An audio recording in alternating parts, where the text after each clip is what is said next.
Hey, Heidi Ho, and season's greetings. Welcome back to Destination, your place for all things Destino. I'm your host, Poteet, and joining me today, I have two of my co-hosts for season 15 of Destino, Shiretoko. So please give a warm welcome to our founder, our lord, our savior, Tommy. How are you doing today, Tommy?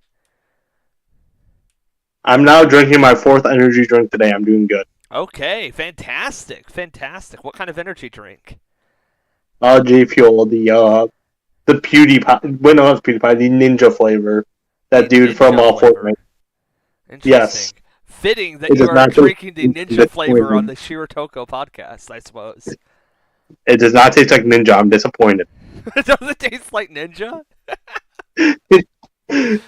Oh no. Tommy. In addition, we have Shane. I don't believe Shane can speak right now. I will leave that up to him if he wishes, but he is currently under the weather, but he's here with us in spirit.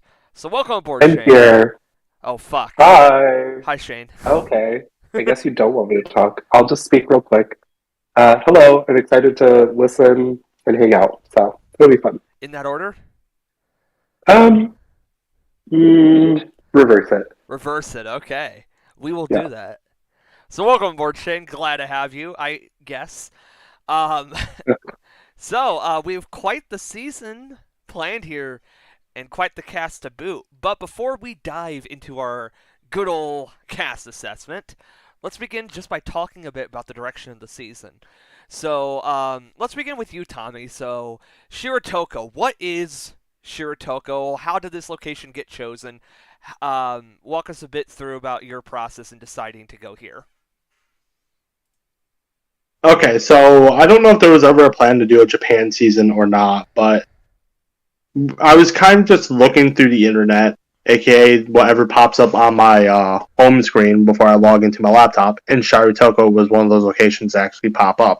I looked in more into it, and it ended up being like a pretty cool location. And I actually suggested that as a possible season 14 location. But prior to that, Shane mentioned the idea of Raja Ambot, the Four Kings stuff we did that season.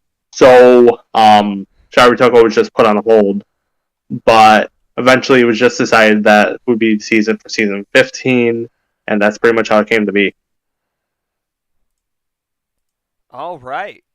And yeah, it's pretty cool location. You know, this isn't the sort of traditional Japanese locale. It's got a lot of sort of like the Alaskan wilderness vibe to it.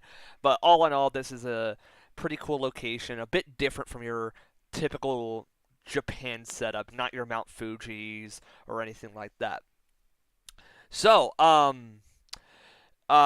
this season is going to be very interesting just in terms of setup. Obviously, the big theme here brains, bronze, beauty. So, I believe this is the second time in Destino history to do a themed tribe division. Am I correct on that? After You are This correct. is Bora? it's our third. Third. What was the other We one? did one. We did one in Oh, Macedonia. Macedonia. Oh That yeah. doesn't count. That doesn't. I'm not counting that. I hate Macedonia. What? I do too, but To like, be fair, still did it. looking back, Macedonia was like, did it really have that theme, or did we just throw people into Like, those tribes just wasn't to it have the more just cat? like you had 20 people and you're like, okay, this person's going on the air tribe? I No, mean, I they remember we were did. struggling with that, and there were some people we were not going to cast, so we just threw some people. Some of the people on the cast were thrown on like the tribe they decided on, but some people were just thrown into the cast. Yeah. If I remember correctly, for the most part, most of the people were on the tribes that they had applied as or like tested Yes, as. But then we also like had them like give a second option just in case. And that definitely helped fill in a couple spots. But I definitely think there were like one or two people who were on like a different tribe than what they had answered. So, we had to make do with what options we had. not to mention like people like Noah, Bartley, Andrew. They didn't even apply. We just need people for that season. That's how bad what Destino was when we were first moving to Discord. Now we got so many ants, we don't know what to do with them. Yeah, exactly. My, how the times change. Um, so yeah, Brains versus Brawn versus Beauty, the classic Survivor theme division pretty much. And so honestly, I think we did a pretty good job of getting like. I think these were probably our top 18 apps, right? I don't think anybody who was in our top 18, maybe one person, but overall with seasons like this, you definitely see a lot of like, oh, we have to pick this person because they went brawn and we don't have enough bronze. But I feel like we did get our top 18 for this, so that's pretty enjoyable. Yeah, looking at this cast, like before we get into it, Yeah. it definitely looks like a very stacked cast. Probably one of the most stacked casts we've had on newbie season of the org, and I see potential in everyone on this cast. Like everyone could. I feel like at the first vote off, I'm gonna hate whoever goes home It definitely because gives me this just vibes like looks like Wistman's Wood. Like Wistman's Wood, we had the same feeling where like everybody on the cast, we're like, this person's either a great player or a great personality or something. They're going to contribute something, and it felt like that in the season. Everybody in Wistman's Wood was contributing something, and I feel like we're getting that here as well. oh, Which is nice. 100%. So, yeah. So, in addition to Brain vs. Brawn vs. Beauty, we have a lot of other twists. This is a pretty twisty season as far as Destino goes, at least when we deal with newbies and stuff. So, are there any twists in particular that either of you are excited to see in action here out of the ones that we have? We'll break through all of them, but any that just jump to mind right now for either of you? I think the first one we're gonna mention is gonna be a fun one, and something that is seen in modern Survivor that we're applying to this season, which I think would be very cool. So I'll elaborate more when we get to that. That's fair. That's fair. And what I would say is the main twist during the merge is the one I'm most excited to see. I've done this twist I'm before, hyped for that one too. and I think it really encompasses all three aspects of the beauty, the brawn, the brains. What's the proper word? Their attributes that they have. I think it'll tie all three of those in to where everybody's going to have to try and pull up all three of those strings and see if they have what it takes to beat the game using this type of twist. Oh yeah. I would like to say before like Petit goes on, I feel like a lot of the twists this season will feature the brains, brawn, and beauty coming into play. So I do think when it comes like the linking the season theme with the twist we have this season, it was on point. I think that's exactly what our goal was this season, was like all of the twists we wanted to really reflect and really push the cast to be able to test themselves in all three aspects. Absolutely. And yeah, let's just obviously the merge very exciting, but let's just begin with this early stage. And from day one, we have two big twists coming into play to kick things off.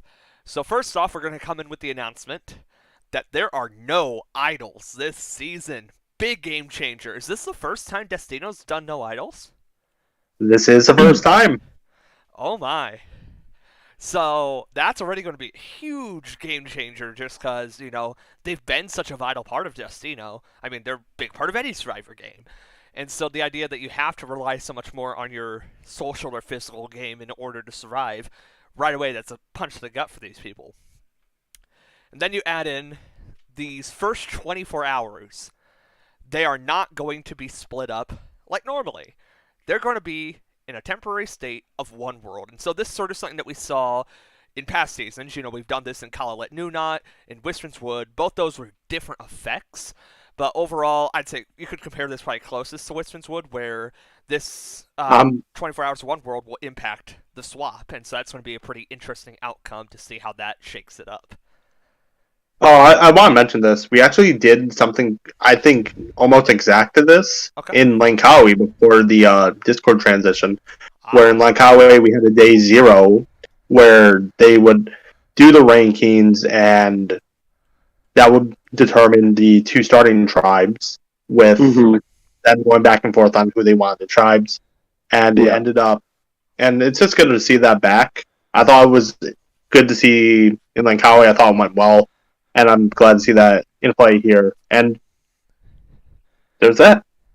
Oh yeah. Yeah, I think like taking a twist from a past season and kind of changing it up just a little bit to see how it can shake up the game this time around is going to be fun to watch. Like in Linkawi, it was like it determined the starting tribes, whereas this upcoming rankings for season 15, it's going to be determining the swap tribes, which will be super cool to see. Kind of like 41 and 42, right, Shane? Uh, Kind of like Survivor 41 and 42, right? for the swaps, yeah. No, for like the bringing back a twist that's been done before. Oh, yes. Oh, yeah, absolutely. The thing about that though, that was just like, can I copy your homework? Yeah, just change it up a bit. Yeah, just change it up, bro. So, yes. And so there's obviously this ranking system that's going to go on, and this is going to be something that we get to monitor from a hosting team standpoint of, okay, if this person goes home, this could change up the swap in this way. But that's definitely going to be interesting to watch as the swap goes on. And then we have the other pre-merge twist, the joint tribal councils. So, Shane, what are your thoughts on these joint tribal councils that we have in this season? I feel so evil for wanting to do this twist, but like we said, it is going to test these players. It's going to test their social capabilities. It's going to test their strategies, and it's going to test how willing and determined they are to fight in these challenges. You know, I need them to be testing all three aspects, and I really want the winner to say at the end, like, I was able to overcome all these twists by using all three aspects of the casting of the beauty, the brains, and the brawn. Oh, yeah. So this is actually going to be very different. You don't normally see joint tribal councils like this until a swap's already happened or something. So for it to be at the first 4 tribal councils, this also lends a lot of interest with the one world twist. You know, you're going to have relationships that get formed on those first few days, and now to add in that you're going to be seeing these players in votes and you to determine your tribe versus theirs and all this stuff. There are so many factors that's going to go to each of these. It's going to kick off the season with a really nice bang, I think. Yeah, there's a lot of ways this can go, so it's going to be fascinating to watch those first 4 episodes. Oh, yeah. And so we go through the swap, which is determined by those day 1 rankings, and eventually enter the merge. Tommy, you want to explain how the merge will work? I know you're hyped Oh on my this one. goodness. This was my idea, but we're taking a little bit of the modern Survivor and applying it to Destiny Survivor, that being the earn the merge. The way it's going to work is that a final 11, they will be separated into 2 groups of 5, with one person being exiled. The winning group earns their merge buff and is part of the merge. As far as the other 5 or 6, I actually don't know if it's supposed to be 5 or 6, or the exiled person goes. It's 6. It'll be 6, yeah. That player. Oh, okay, so the exiled person. Okay, I wasn't sure about that, so it's good that I know now. But yeah, the 6 people. The 6 people. 6 people will then compete individually. Whoever wins that earns a merge buff, and then you have the 5 people vulnerable at Tribal Council. And so I can explain that exiled portion. I'm actually going to toss it to Shane because he's the one that came up with the exiled idea and the advantages that comes with that. So if you want to talk about that, Shane, go for it. Yeah, so for the one player who gets exiled, we don't want to do like an hourglass type twist, as we saw in season 41 and 42. It had a lot of, controversial conversations surrounding it by players themselves too. But then, as we just saw in season 43, they didn't do a twist where there was a player exiled. They just picked a team and picked one of the 2 teams. If they picked the team that won, they were also safe. Originally, we were going to do something like that, but I felt like we could play around with the exile a lot more and kind of shake it up so it's not exactly the same. So what we're doing is the one person who does get exiled is given a choice between gaining information between either social information, like strategy information or strategic information, or challenge information. So again, it connects to the beauty, the brains, and the brawn aspects of the game. So if the player decides to pick gaining social information, they'll be informed, or I guess they'll be able to pick one of the players remaining in the game, and they'll be given the information on that player's rankings, like best or player rankings from early on at the start of the game after one world and see where that person ranked everybody. So say I pick Poteet and I'm exiled, I pick Poteet, see his list, and I'm at the bottom of his list. It's kind of hard to tell, like, am I good with him now, or does he still consider me at the bottom of his list? So, it's some social information for that player to have. Then, if they want to gain strategy information, they'll be informed of an upcoming twist and the details, which we'll get into that twist coming up, but it'll give them an idea of what to expect going into the next portion of the game. As well as if they want to gain challenge information, they'll be told the upcoming immunity challenge, and they'll be able to practice the challenge, but they obviously can't submit scores or anything until the official challenge comes out. Either way, I think it's going to be an interesting take on seeing how the players really adapt to wanting to gain specific types of information throughout the game and seeing what they value more at a stage like this going into the merge. In regards to looking at my list and whether or not I'm good with you now, I can answer that right now, by the way. Yeah, I already know. So yeah, and you touched on this other merge twist that they can gain information on, and I know this is the one that you're most excited for, Shane. So once again, let's let you break this one down because this one is pretty fun. This is very exciting. Sorry, my voice is a little right now, I'm just but trying to make you feel so terrible. of course, as always. So the main twist during the merge is going to be the second immunity necklace, which I have done before, and Tommy has actually also done this twist before. We did I it on remember. yeah, we did it on Sea of Stars on Main season 62, and it was a really cool twist to see. And I felt like it really, again, brought all aspects of this brain versus brawn versus beauty into it because let me explain how it works essentially. So the player who comes in second in any of the individual immunity challenge can optionally choose to be immune along with the first placer. However, if that second placer accepts the immunity necklace, they must vote for the same person as the first placer. So it's going to be a little tricky because if the first placer is someone they're not working with, say a rival, and they're going after each other, it can be a little dicey. However, there's a little twist to that too. If they don't vote with the first placer, they will automatically be given one vote against them going into the next tribal council that they are immune. So it is a little risk taking. Do you want that immunity? Which I would assume most people will take it. So you are playing on that strength aspect of, okay, there's two immunity necklaces open up for grabs, and if I come in second, that's great. I'm still doing good enough to earn that.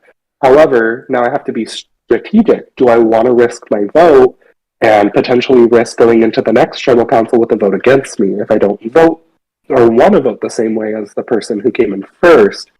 But then that also brings in the social aspect of, can you influence the person who came in first to vote a specific way that you want that benefits your game? There's so much to this twist itself that it fits so perfectly within this season.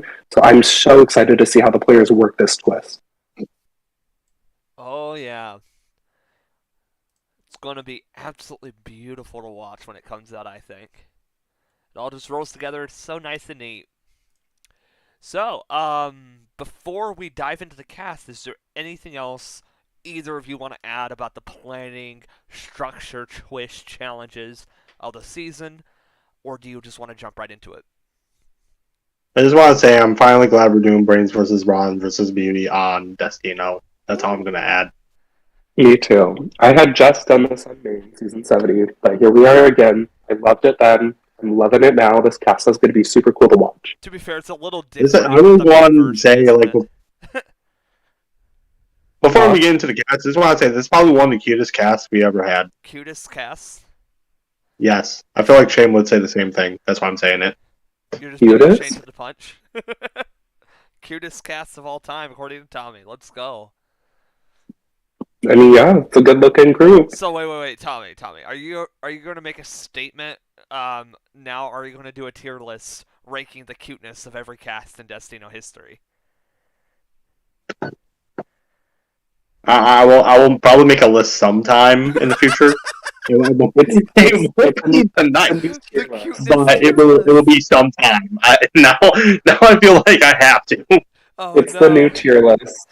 Poor Macedonia being all the way at the bottom. uh, I can't wait to watch that tier list and see how bad my seasons are. All right. So, Mount Everest would be high. Wait, but no, Chapada would be high. I don't know about Mount Everest. hey, Mount Everest had legends like Javante and Evan and It also had you. okay, but it had Enzo. Who remembers Enzo? I remember Enzo. Well, of course you do. The one person I spoke to across tribal lines. All right. So, without further ado, let's jump in to our cast. So, we're going to go alphabetically here. And so, we are going to begin with From the Brawn Tribe. Aaron. Aaron! Let's go! So, I believe Aaron was actually our first applicant and our youngest our youngest cast member, not our youngest applicant. But you definitely see the younger excitement here. Someone who wants to come in, um, playing a little harder, playing a little faster, making that early majority alliance, which is something that I love to see. I love to see these younger players come in and just like go all out, right? You don't see it as often as you'd like to. A lot of players come in their early org experiences and are a lot more on the timid side, and this whole description that Aaron put out there of wanting to come in and make that early majority and wanting to come swinging for the fence. That is something that I am so excited to see. He seems pretty articulate, pretty intelligent for 15. I remember being a 15-year-old orger and how weird it felt trying to talk to people 5, 10 years my senior. And so hopefully Aaron can just mesh in well with these older players and find a good spot within his starting tribe.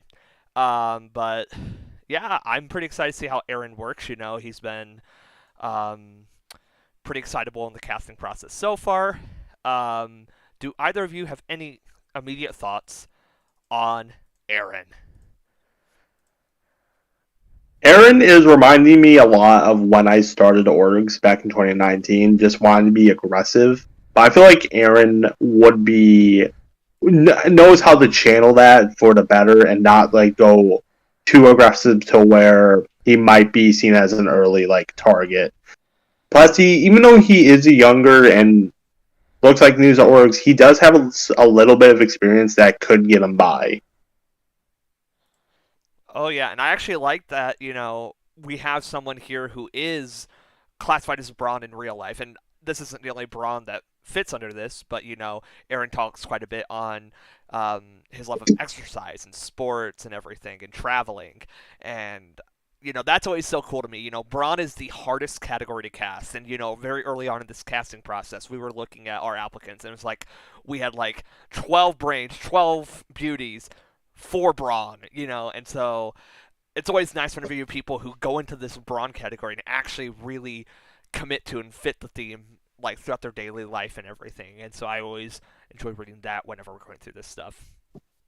So Shane's throw is killing him right now, so I'm going to read out any thoughts that Shane has, and Shane just mentioned that he's interested to see how Aaron handles the small tribe, considering he wants to play aggressively right away, making alliances and playing fast. And yeah, the small tribe dynamic obviously does hurt aggression a lot of the time. There's no room to hide when you're in these smaller 6 tribe dynamics, but perhaps factors like One World and the Joint Tribal Council might make it a little more interesting, because someone wanting to play aggressive early on is going to be someone who's way more interested in making the attempt to go across those tribal lines, right? Especially when you're on the Brawn tribe, you're going to be a strong tribe, winning a lot, so you're probably fine sacrificing people and going for the aggro style of play, and maybe it works out. If you can forge some really good cross-tribal dynamics, make some alliances during those joint tribal councils, you might actually be able to really set yourself up for the long haul. And that could be really interesting to see if Aaron's like someone who goes in and tries to do that for his own game.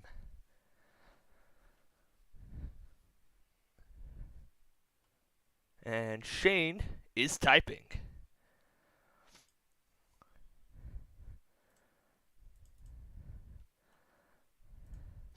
Oop Carry Ajin.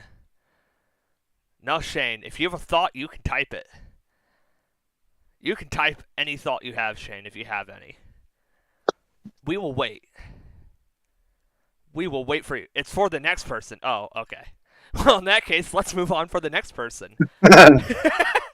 This next person is probably the person I am single most excited to see here.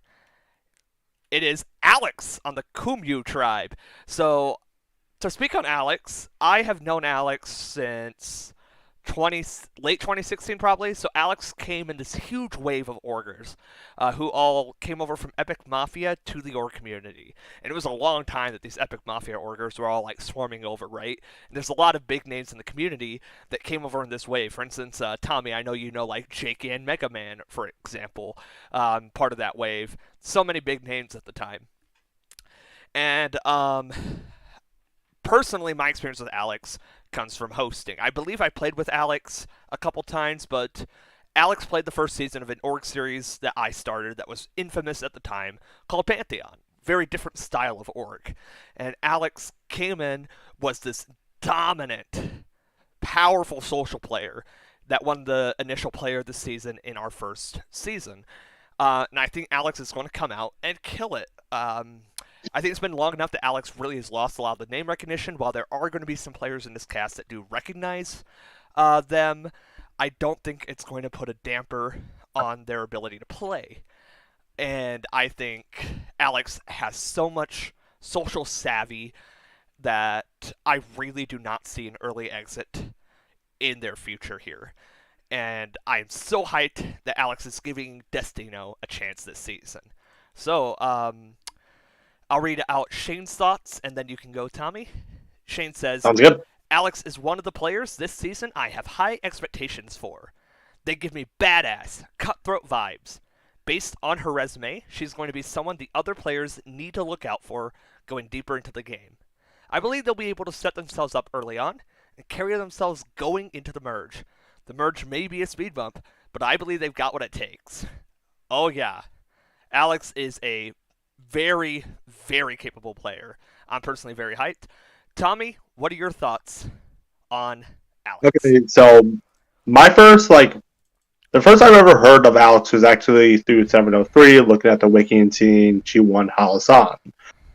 I was not in the community a long time to know who Alex was, but I did recently see them in Bangarang, New Dawn, and I was kind of hyped to see that they were casted, them being sort of an older name, them having a good resume among the org community, and like the both of you said, more you petite, not being long, not being around more recently to where her name's probably not visible to a lot of the people on the cast, but there are going to be a few people that we will see later on that are probably familiar with Alex.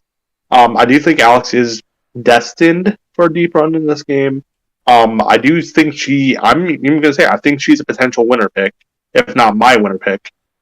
I do think they are going to have one hell of a time, and I don't know if if they'll lean towards hero or villain. I do think they are going to be one of our potential standout though. Sorry, lost my speech a little bit. Don't worry, we all that happens sometimes.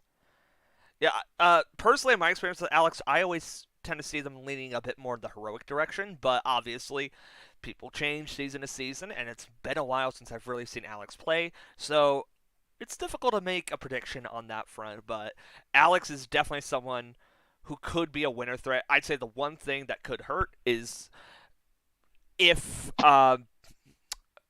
her org history really does kind of light people do see that she is a dominant player with an extensive career. You know, Hannah, Benj, these are players that do know of Alex.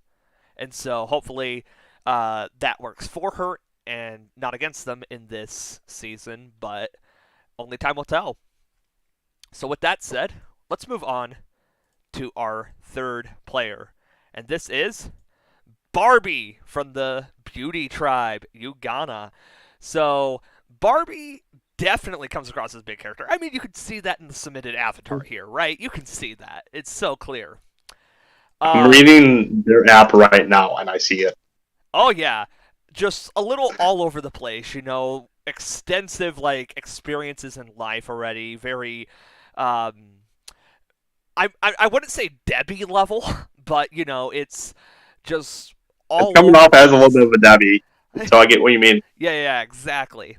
But definitely someone who I think could be very hit or miss on this cast. I almost have, in terms of like gameplay vibes, I'm thinking like the sort of feeling I had on someone like Cam in the preseason for Wisman's Wood. Where Cam is someone I could have seen flame out very early. I could have seen him go far, and ultimately he obviously went far in that season. And I sort of get the vibes that it really comes down to Barbie's early game activity and interactivity within this cast. And yeah, I think it'll be very interesting to see, how much of the character here is going to persevere. Is Barbie actually going to be a really good player? Is Barbie going to be here for entertainment value? Is Barbie going to be able to sustain a strong enough level of activity? It's hard to tell. Barbie could go any one of a number of different directions in this season, and I think Barbie will, so long as there's activity, be a very interesting character. And so hopefully we get that. Hopefully we get the character that is fated. So Tommy, what are your thoughts on Barbie? Barbie's one of the people on this cast where I feel like they're 100% going to be a character. There's no doubt about it. However, I just can't get a sense of if she's going to make a deep run or if she's going to go out early. I'm predicting kind of a middle game with her. I don't see Barbie winning, but I do think people will remember that. That's how I'm viewing Barbie. All right, and for Shane's thoughts, Shane says, I've got iffy vibes based on its activity levels preseason, but I do hope they're able to pick up the ball and get it rolling coming into the game. She's studying business management with a minor in psychology, so it's not just beauty they've got. And that's actually a good point that I think extends to the vast majority of this cast, and we'll cover it a lot of these times here, is that a lot of these players do have the versatility to cross beyond their thing. And I think that's sort of the whole point of this theme in the first place. Even in Real Survivor, you saw people who could have crossed between the lines. Tony secretly being very, very intelligent. Spencer and Tasha, who ended up being pretty strong at challenges. It's sort of that made the theme so cool.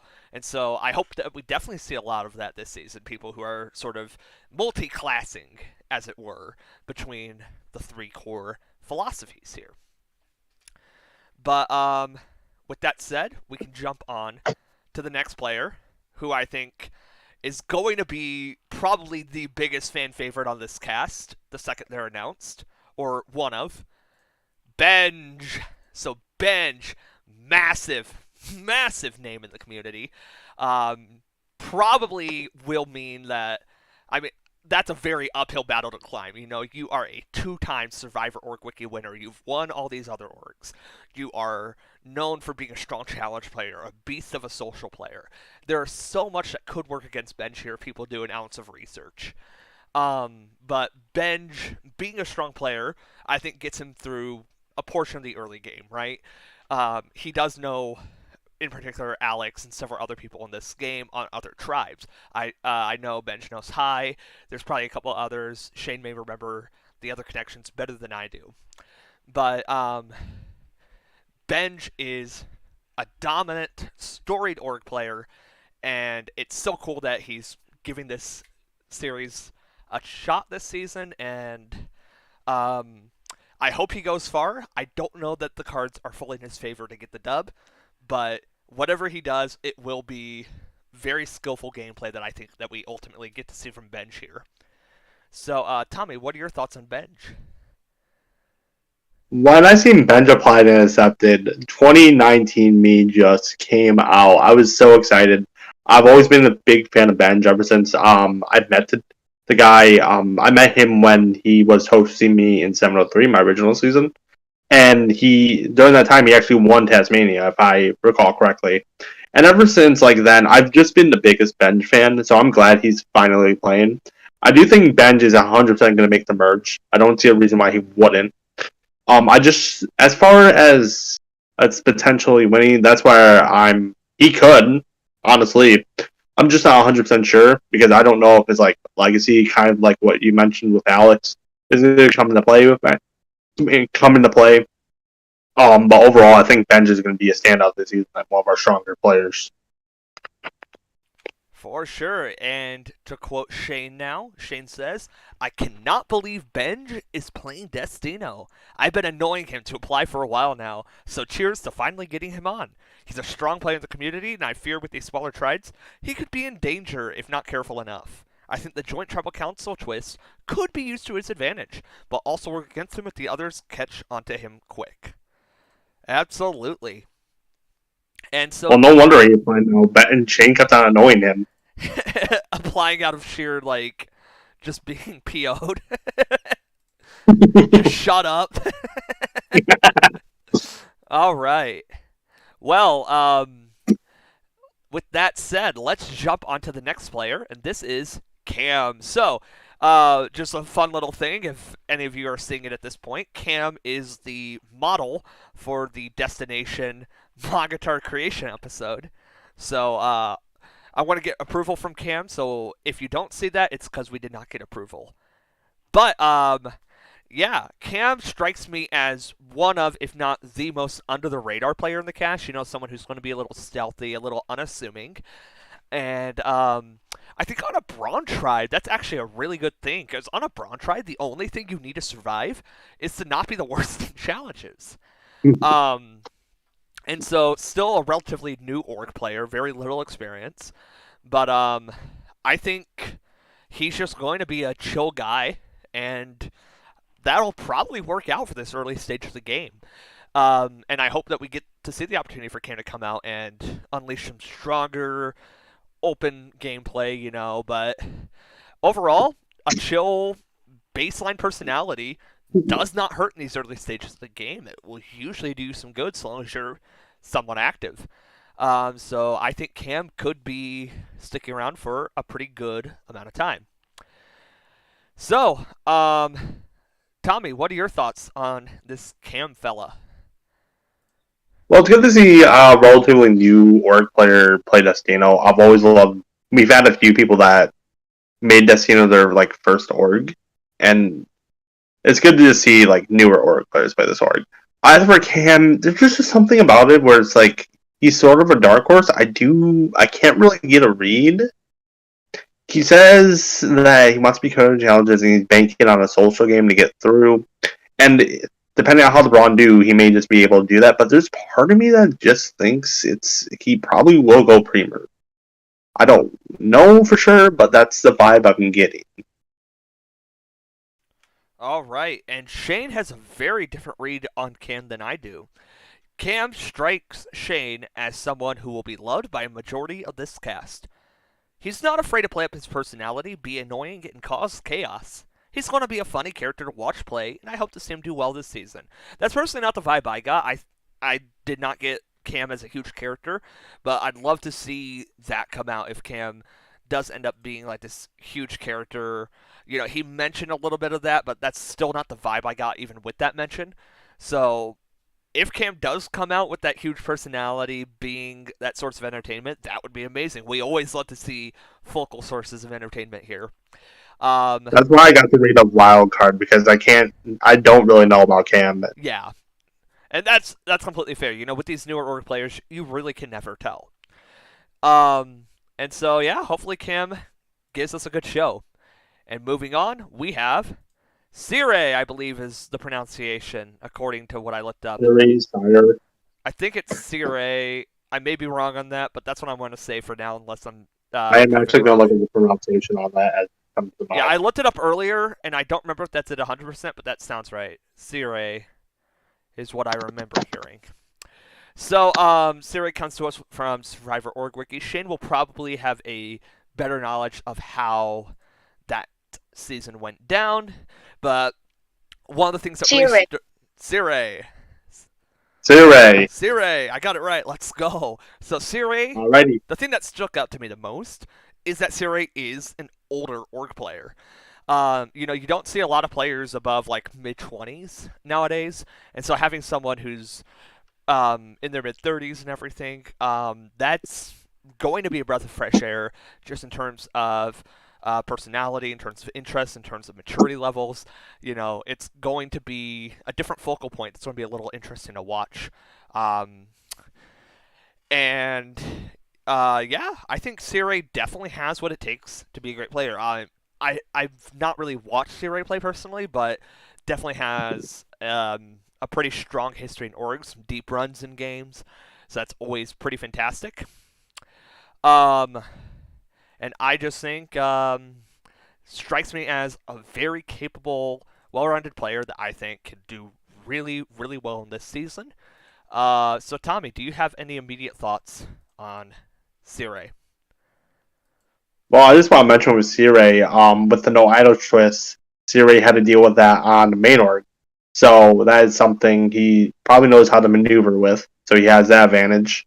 Overall, though, I think Sire will probably be someone that people will have to look out for. He had a deep run on main org. I think his placement was fourth place. Um, but overall, I think Sire is going to be one. He could be a standout. Like we've had older players in the past, Bartley, Amanda, Nat, and they were all fantastic. And and Sire could be among those like names. I do think he's going to do well, and I'm actually I'm looking forward to seeing Sire in this game. Absolutely. And Shane says, I love that he embraces being one of the older players. Typically, when he has played and believes he has what it takes to connect and work with anyone/everyone, instead of making a situation harder, he's willing to work with anyone, no matter their age differences. He's still newer to org, so it'll be fun to watch him break out of his org cocoon a bit more on Destino. Oh yeah, and yeah, I definitely don't see him leaving right away. There are people who are a bit more wild cardy that I could see, but I think Sire. And that's the weird thing with this season is, the people that you don't think will leave early definitely could, just due to how the twist operates. But I don't think even with the twist, Siri's want to be that early target from an opposing tribe. And so we can move on to our next player, who is the one, the only. I did not look up the pronunciation. Is this Devi? Devi? I think it's Devi. That was my gut feeling as well. That's what we'll go with. So Devi has quite a few orgs under her belt, including a victory, and has really placed all over, from being first boot to winner and everything in between. So I think Devi's going to be, a very mixed bag in that regard. Strikes me as someone who definitely has an agreeable, likable personality. Um, a little bit feisty, a little bit arrogant at times, but like in a fun, lighthearted way. It's like an entertaining value sort of way. The one thing that I really worry about with Devi could be this time zone issue. Devi being Indian, I wonder how much that's going to hurt connectivity with people who are over in Eastern and Central Standard Time, Pacific Time, sort of just the clashing of availability and schedules. I hope that doesn't end up hurting Devi too much, but I could see that potentially being an issue, especially when it comes to late deadlines and stuff. Can Devi really afford to be up at 3:30 a.m. for Tribal Council? That is a huge question. Probably not. And so that means that there's last minute plan changes. She can't be a part of that. So that's my one big concern, but hopefully that's something that Devi can avoid. Tommy, what are your thoughts? With Devi, I had hopes for her to be like one of our big characters this season. That she, let me look at the pronouns, make sure I don't get them wrong. Yep. I do think Devi does stand out as one of our big characters this season. I do think she could make a deep run. I do see her. She did post her org history in her interview, and she does have quite a fair of high placements. So I do think she can probably manage a time zone difference. And we had Vikram in season in Angkor. He was Indian. He managed to make it all the way to the end, even win fire making and individual immunity at time. So I do think Serena May does have that ability to work around the time zone. I do think, disregarding the time zone and stuff, she does come off as a strong player.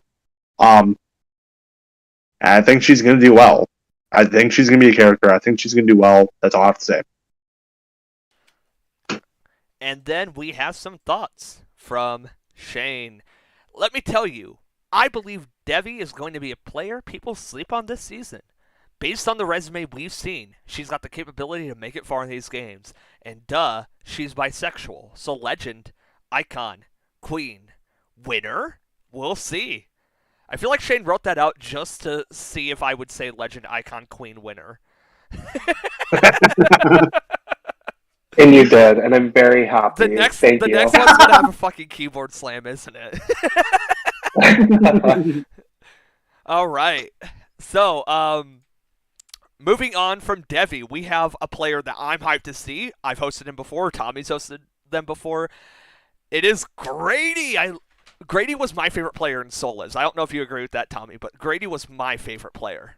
Well, Grady was amazing. Grady was fantastic, goes from being in this sort of minority situation early on in the game with Gayment, his closest ally at the time, and ends up making this really cool sort of underdog, loose cannon, individual player run throughout the season where he's sort of just like sitting around, taking different deals and offers, and ends up going to Final Tribal Council.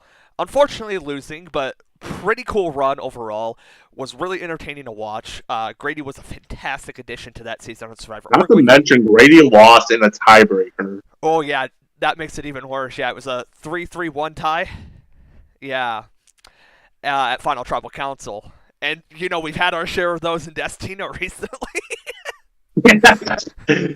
It's faded now. Grady is the winner of the season. But I don't see Grady winning this season, but Grady is going to be a fantastic addition to this cast. He is that big character. He is that persevering, fighting champion of themselves.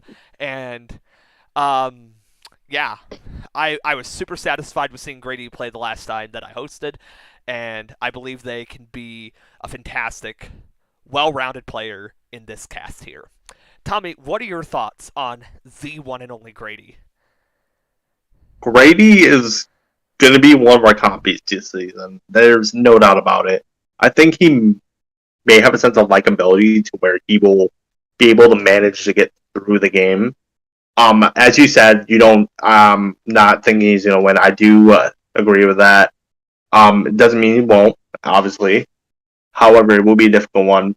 Especially him having made Final Tribal Council on main and even being a vote away from winning. He is a strong player with a strong resume. And I feel like he's definitely going to be someone to watch out for, especially in that early game where his brains raw and beauty and you got to start like weakening tribes. Grady is going to have one hell of a ride this season. All right, and for Shane's contribution, I've only seen them compete once on main season 71, and almost went on to win the entire season, losing by 1 vote. I'm interested to see how he'll manage here on Destino, but I think he fits perfectly in the Brown tribe.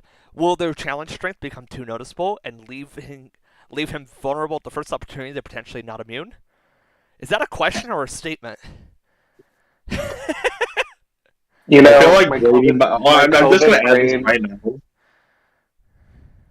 Wait, what? Yeah, my COVID brain right now, it started off as a question, and then it turned into a statement. I don't even know. I like it. Yeah. Cool. Okay, I was going to add this before. Sorry if I keep on interrupting, by the way. As always. Unforgivable. My mom told me the same thing this morning. Unforgivable? Yes. Fantastic. Okay. Am I able to say what I was going to say? No. Damn it. You outrank me. You're the one who tells me. I'm just going to go on and say it. I think Grady might go up there as Linus as one of the biggest combis we've had on the work. As Linus's biggest comp piece? Since Linus has one of the biggest comp pieces on the work. Because if you've seen Linus in Macedonia, it's like, even though he had zero competition, he did fucking well. I will say that's my one issue here is that Grady does have a He lot had of no comp. competition. There is a lot of Yeah. competition here. You look at players like Benj. You look at some of the people we have coming up. I think Life is Life is pretty. fantastic at challenges. Like, there's a lot of competition here this season. So I don't think Grady stands out so much, and I think it's going to be a conflict. But the one thing that is interesting is when you get to the second immunity, is someone could literally just like comp out by being top two every single challenge, and just like give up on the Oh, voting sure. side of it. So maybe that could be interesting, is seeing like sort of that Clash of the Titans. It almost gives me vibes of like, you remember the Mount Everest competition trio, Tommy, me, Bradley, and Taza, always just contending every challenge. It almost gives I me gotta vibes look at like that that. because I don't remember that. Every single I challenge was believe just you, but I us don't three remember. blowing everyone else out of the water, and it was just us three like in close combat. I almost get that vibe like with a bunch of the players this season. Is like it's going to be like that elite top rope stuff, and that'll be pretty funny to watch. All right, so let's move on from. Wow, you guys did win all the immunities except for one. Oh yeah, yeah. It was literally just us three fighting. If I'd gotten them out earlier, I could have been a much bigger challenge threat, I think. Oh, for sure. Oh yeah. But then you have the first immunity. Well, moving on, we have somebody who's probably not worth the time to talk about, right? Like, can we just skip this person, Tommy? You think? Y'all are But so we can't. mean. You can't. We cannot. We cannot. Unlucky. It's Hannah. Nah. Hannah's fantastic. I've known Hannah Those are not- since. Admins are not allowed to like hold personal grudges against contestants, otherwise they're asked. Oh, it's not they a will be personal asked. grudge. It's a professional grudge. Fair enough. No. Yeah, I've known Hannah since 2015. So it's 2022 right now. So I've known Hannah for quite some years. We played together back then when we were both novices to the org community. So it's interesting getting the opportunity to see like all the growth and journey. I talked about this like these last couple seasons. We had players that I've known since way back when, like Kyle, and it's always fantastic seeing them come back. It's been so many years. I remember their far younger self and how they played, and they always transitioned to being so much more stronger, confident, self-reliant, fulfilling players. And I hope to see that from Hannah again this season. Um, Very social, very likable, gets along well with pretty much everybody. I think one of the biggest issues with Hannah's game is going to be how physically reliant a lot of parts of the season may be. Your tribe is constantly going to be at tribal council. So many more players are going to be immune when you're on that individual stage.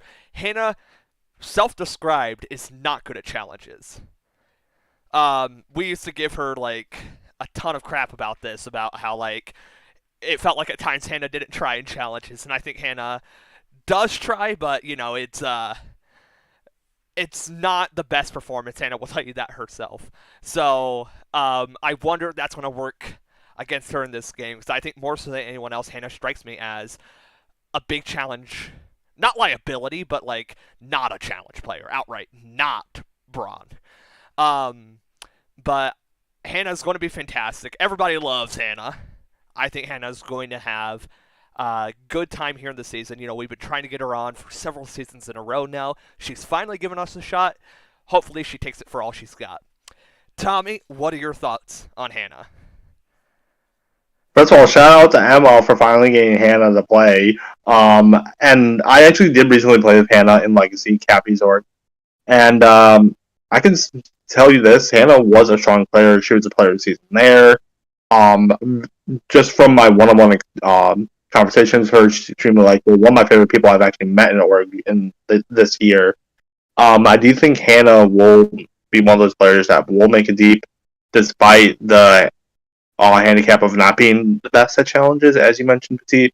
But I also do think it will show, like, even in a Brains vs. Braun versus Beauty season with no idols, if you're able to make it deep despite not being the strongest at challenges and with the circumstances of the season, that could really help build a resume.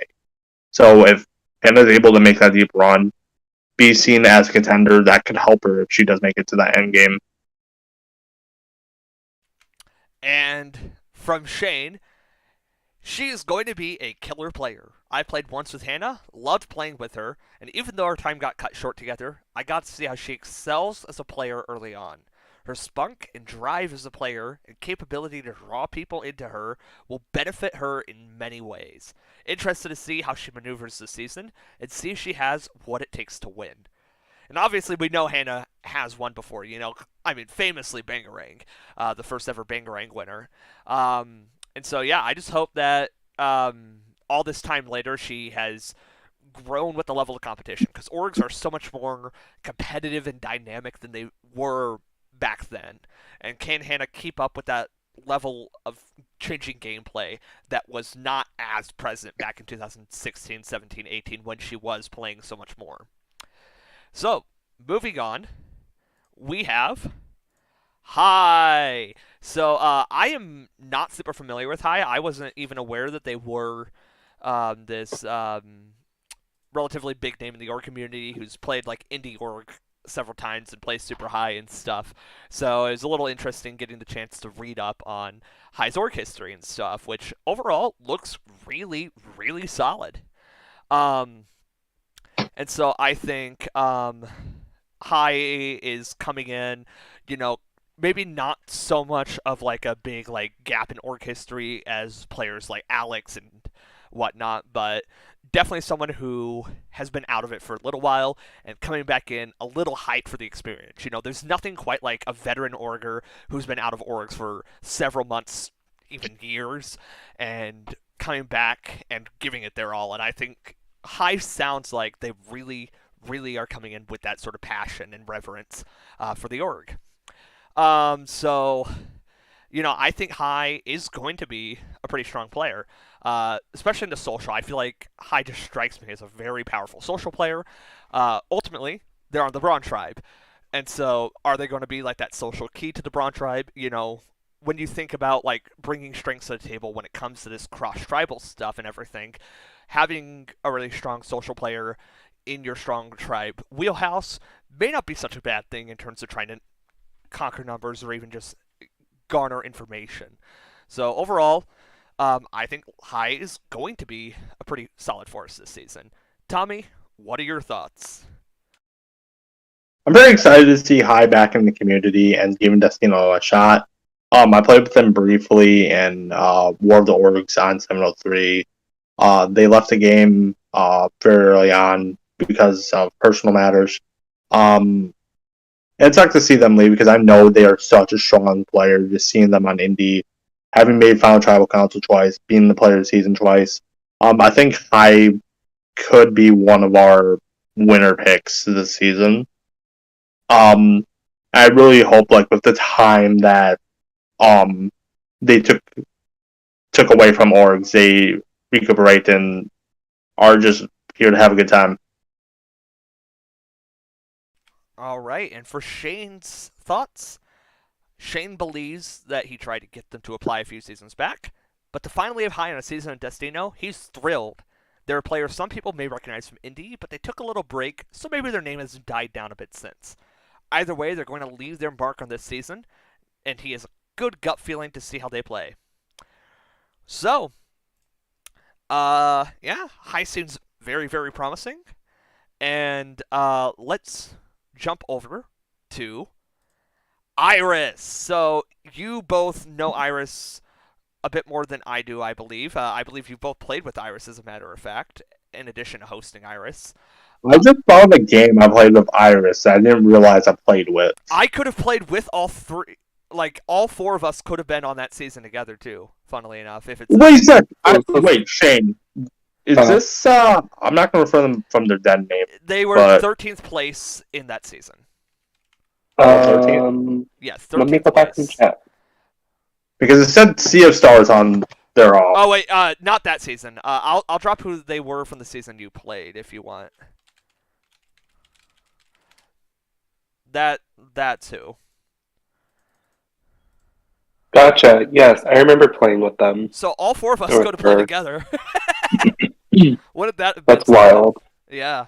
That would have been insane. And Oh my! I didn't realize that was them. yep, same person. So obviously you two have a bit more familiarity than I would, having both hosted and played Iris. Oh my I've not had that god! experience, but Iris strikes me as someone who is probably the single most excited person to be here. Iris is giving everything in the application and the confessional so far. Iris is so passionate to be here, and I love it. I love it. Um, and yeah, I I think Iris is going to come in swinging for the fences. Iris wants to do well, and everything I've seen so far just seems so incredibly promising. And I hope that level of drive and commitment keeps on going because Iris is hyped to be here, and I'm hyped to have people who are hyped to be here. So, Tommy, what are your thoughts on Iris? Well, now realizing that Iris is, I just got very excited. um, Iris was someone who really didn't strike me as a big name, but now just realizing like who it is, like oh my god, my opinion changed in a matter of moments. Because hosting, let me see, hosting her in Sea of Stars, she was amazing. I feel like one of the wasn't she one of our favorites in that season, Shane? If you want to just say it in chat. Regardless, I'm really excited for them. I hope they do well. Not me leaving like on a yeah, they were a fantastic player when we hosted them, so I'm very excited too. Yeah, I didn't even realize that was them. I didn't even see the games they played, but yeah, my I do think they are gonna be amazing to have for sure. That's all I'll say because I don't know what to say. I'm just in shock. All right, and for Shane's eloquent contributions, as always, Shane, the master of the word choice. Another player I am thrilled to have on Destino. I originally hosted her back on main season 62, one of the most iconic seasons from the Discord era. She was on the tribe that won every single challenge pre-merge, and was the only player to never attend a tribal council until the merge hit. They're capable of playing all angles of the game, Brains being the one I feel fits her best, but I wouldn't be surprised to see them tackle this game and take control if the cards fall right. Yeah, I'm hyped for Iris. I really don't know much about Iris, but Iris just strikes me as main character potential, you know? And I love to see it. So, moving on, we have Life! So, Life has probably applied more times than anyone else here to And this Destiny. season, he actually finished an application. That's true. That's true. Um, yeah. So Life, obviously, recently played on Survivor Org Wiki. Pretty decent sized name. You know, not a massive name in the community, but having hosted Ask Survivor and all this stuff, built up a bit of a reputation. Particularly as a challenge player, I think that is the thing Life is best known for. Particularly, I found Life to always be pretty good with solving puzzles, and pretty good with flash games as well. So I think Life is going to be a physical force to be reckoned with. I think between Life and Grady, you have a really strong core for the physicality part of the Brawn tribe, right there. Um, and Not to so, mention, life is a brain. oh right, yeah, you're right. So sorry, we had to make some movements. Life was on the Brawn tribe at one point. Sorry for my confusion, viewers. But now officially on the Brains tribe. You're absolutely right. So Life's on the Brains tribe. So forget what I said about having strong core. Now you have strong competition, which is probably even better from a hosting standpoint.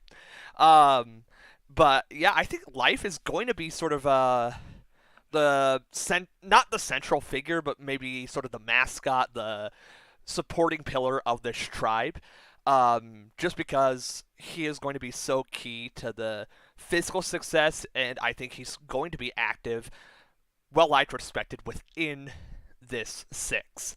And so I hope Life comes in, having waited so long to play, and comes out swinging for the gauge. We've seen this in the past. A lot of players who applied before and were alternates, not cast, come into these games and kill it because they are so hyped to be there and they've waited so long. And I hope Life can deliver that for us. Tommy, what are your thoughts on Life? Oh, if the alternate the alternate charm, I'm gonna call it. Well, not no, alternate blessing. Alternate blessing. That sounds better. Alternate If the blessing. alternate blessing comes into play, life is gonna do well in this game. In the past, we've had alternates that have came in and done well. People like TK, people like Wims and David. Life.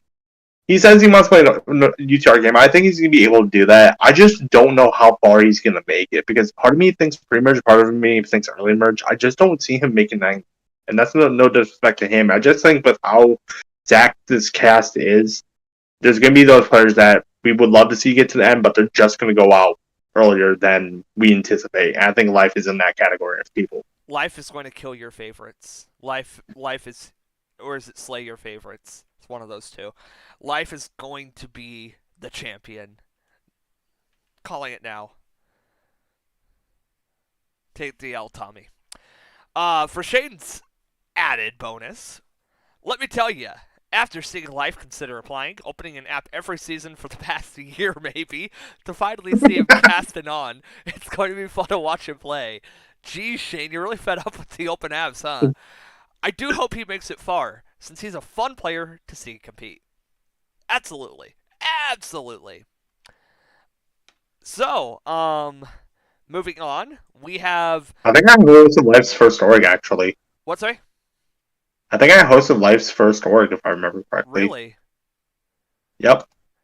That's actually very Let me see. interesting. Yeah, and that was not even a year ago, maybe a year ago. I don't remember exactly. How are you doing it?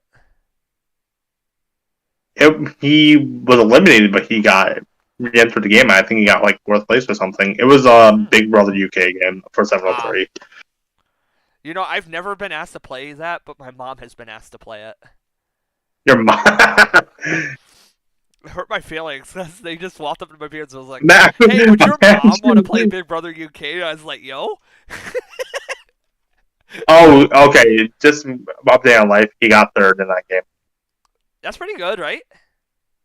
Yeah, for someone who got eliminated and came back. And especially for a new player in BBUK. Not bad at all. Yeah. That's actually pretty solid.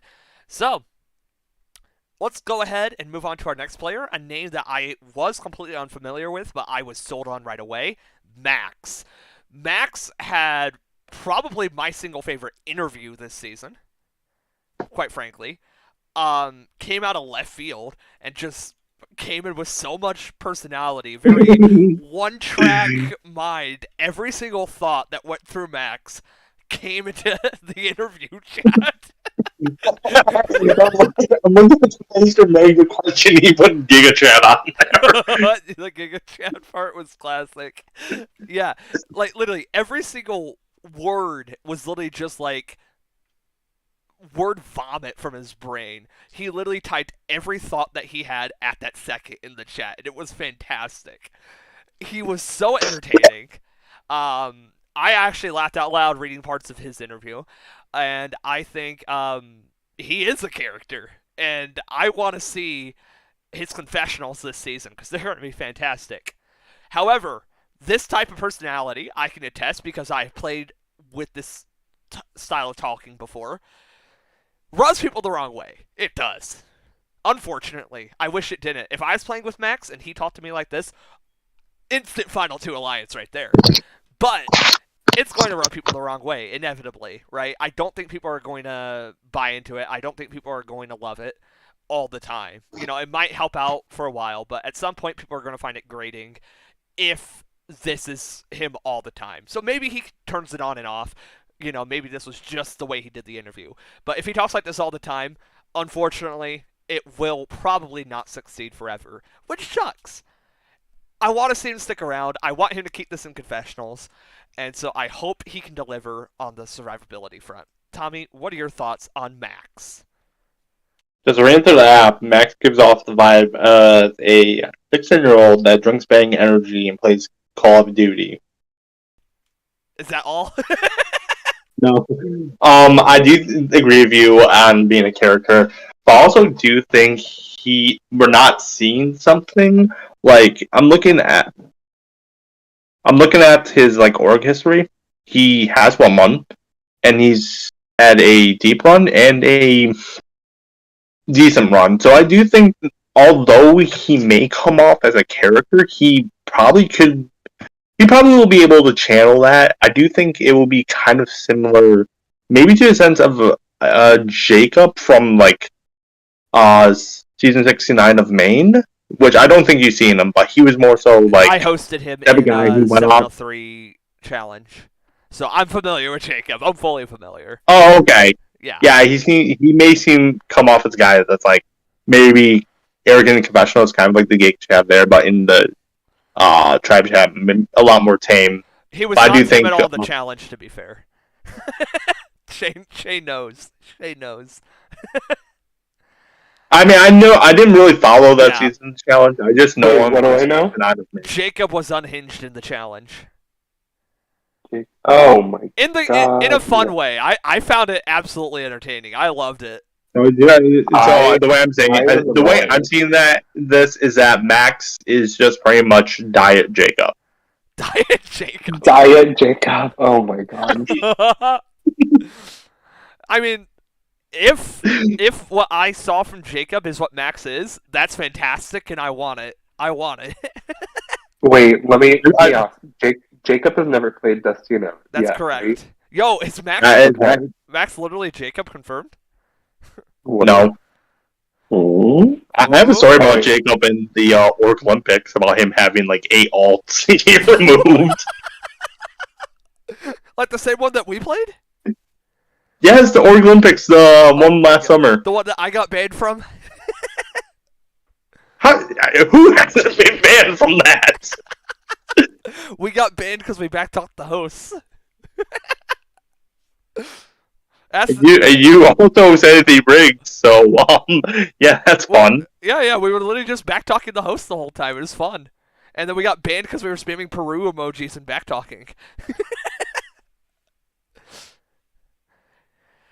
So yeah, Max is fun. I never even talked about how I think Max is gonna do. I do think. Oh yeah. I'm thinking early merge for Max. He seems like the type of player that may be able to get to the merge, but as far as afterwards, I'm unsure. Oh yeah. And to quote Shane, parenthesis, pretty face, parenthesis. Let me cut to it. This man is going to be a character. His interviews sold a few of us on him immediately. Now look at him on the cast. He's got a lot of energy, which could either be perceived as frustrating to deal with on the Brains Tribe, or he's going to win them over, just as he did with us hosts. So, do you think it could be somewhat similar to like a Patrick from Heroes, Healers, and Hustlers? In a sense? I don't see that so much. I think your description of Jacob was actually pretty apt. So, Okay. I think that could be actually a pretty reasonable comparison. But let's move on from Max onto the next member of the Brawn tribe. We have Mona Lisa. So, my only experience Mona Lisa was, once again, speaking about the challenge, hosting there. And so, admittedly, I was not the best host. I will definitely admit to that. So, I won't pretend that I fully saw Mona Lisa's game during that season. But Mona Lisa strikes me as someone who is going to be very self-confident, very much owns their own game, and I could see Mona Lisa being a potential force to be reckoned with this season, and a good source of not only entertainment, but pretty solid gameplay. So, what are your thoughts on Mona Lisa, Tommy? I don't know if you know any more. If you, I'm still trying to digest my thoughts, but if you want to just read what Shane said real quick, because Shane's obviously the one that knows the most about Mona Lisa out of us three. Shane said. Yeah, I read what he said, and it's pretty much. I'm sorry, that seems like bias. Oh yeah, another legend amongst the others this season. We've got the one and only Mona Lisa. She will not take your bullshit, your lies, and will not tolerate anyone coming for her. My favorite quote from her application, which fits perfectly with how I just described her, was, "Don't come for me unless I send for you." I'm excited to see her thrive this season, especially when this cast feels like it'll work for her and not against her. Oh yeah. So obviously Shane's hosted and played with Mona Lisa, and so... Did I mention that Mona Lisa was on the Penthouse? Was Mona Lisa on the I don't think Penthouse? Yeah, I don't think we talked about that, but I did not know that. I cast Mona Lisa on Penthouse season 4, and that was an experience. It was super fun, obviously, to see her play then, and getting her to apply then on Maine, Mutiny Isle, and now getting to host her again now in Destino. Obviously, this is like my third time hosting her, so I'm very, very excited to see her play again. Oh yeah.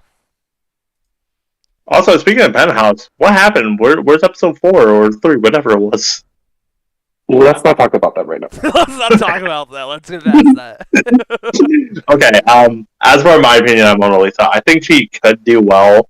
It's one of those similar cases where Mac, where I think she will definitely make merge, but I don't know how deep into the merge. I do remember her immunity out. She got sixth place, rocked out. Um, and I do agree this is a cast that definitely works for her. I do think she will do well regardless. I think she is gonna be a standout of this season. I just more so like I don't know where she would like place in my mind. Oh yeah. That's fair. So yeah, can't wait to see that energy coming from Mona Lisa. But let's move on to someone that I think a lot of fans will be excited to see. The second Survivor Org Wiki winner on our cast, as a matter of fact. It is Regan. Anyone know? I think it's Reagan, but I'm not I sure. think it's Reagan. Let's go with Reagan. That seems appropriate. So Reagan joins the Beauty Tribe. So funnily enough, both of our Survivor Org Wiki winners on the same tribe to start. That could be an interesting connection right there if they both know about it. um, so Reagan strikes me as a very, very strong player. Interestingly enough, this also connected back to Benj originally, but Reagan's one of two people that we have on this cast that swore they would fit anywhere, and I believe both them truly do. And so that was interesting in planning, trying to figure out, okay, where's a hole that we can put in Reagan? Because when Reagan applied, fantastic app. We knew they were going to be on this cast. I think Reagan strikes me as a very strong, savvy social player that I think is going to have a pretty good mastery of gameplay and dynamics and everything, and I can't wait to see how Reagan maneuvers through the season and all the twists that come in, because Reagan strikes me as the type of player that really thrives with these twists, and really is good at reading how to deal with these scenarios and situations thrust upon them. So, Tommy, what are your thoughts on Reagan? Well, first of all, I'd like to mention we actually had Reagan apply before in the past to seasons 12 of Serengeti, and they were not even an alternate. Did Reagan So apply for it's that? I don't even remember that. yeah. If you looked in the Finnish interviews, you can see their app. But yeah, Oh my, yeah. it's it's interesting to see how someone who wasn't even considered for one season pass is now like jump started to this cast 3 seasons later. As far Monumental as difference in app, yeah.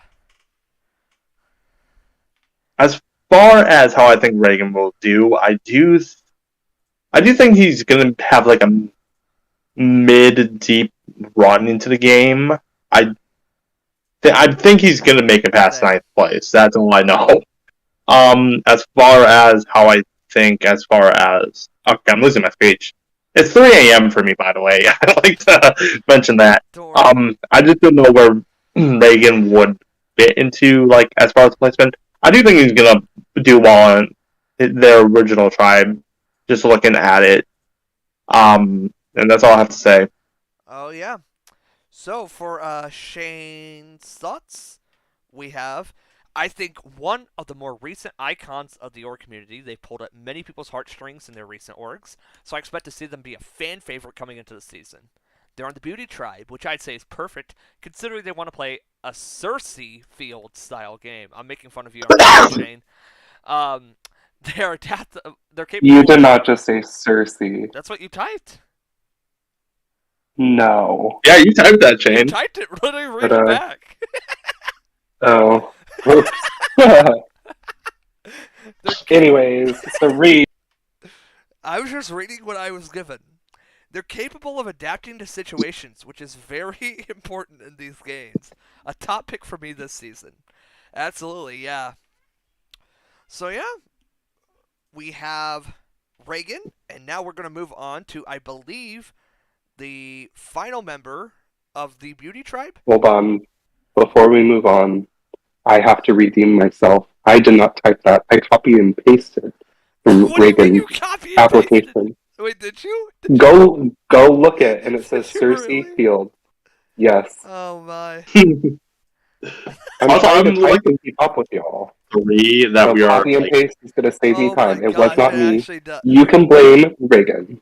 Bye. Why did you copy and paste? Wait, wait, It saves what? me time.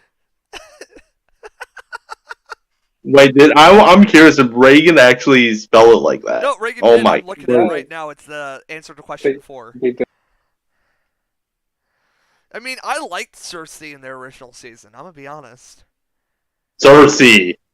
Yeah, we're clowning on you Cersei now, Field. Reagan. Reagan just like way dropped in my apps. Can we even cast them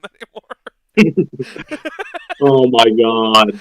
Wait, anymore? they That's a good said answer to the that question. that's the Unfortunately. castaway they were most like in their application. Let me see if they spelled it like that there. Oh no. Okay, they didn't. Yeah, I They mean didn't. it's definitely just bumping the C, but we're gonna clown on it anyways.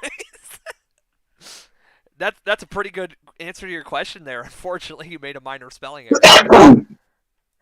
All right. So let's. The last we were introducing, by the way, well, the last we were bringing up in the cast reveal, our cast assessment are all a beauty, a brawn, and a brain. Yeah, so we round up these tribes perfectly. So our last beauty is Sungmo, I believe. So Sungmo, he is a little bit more of an under the radar player in my opinion, but once again someone who seems super excited, has given a lot of thoughts in their confessional already. He really wants to look for his island boo,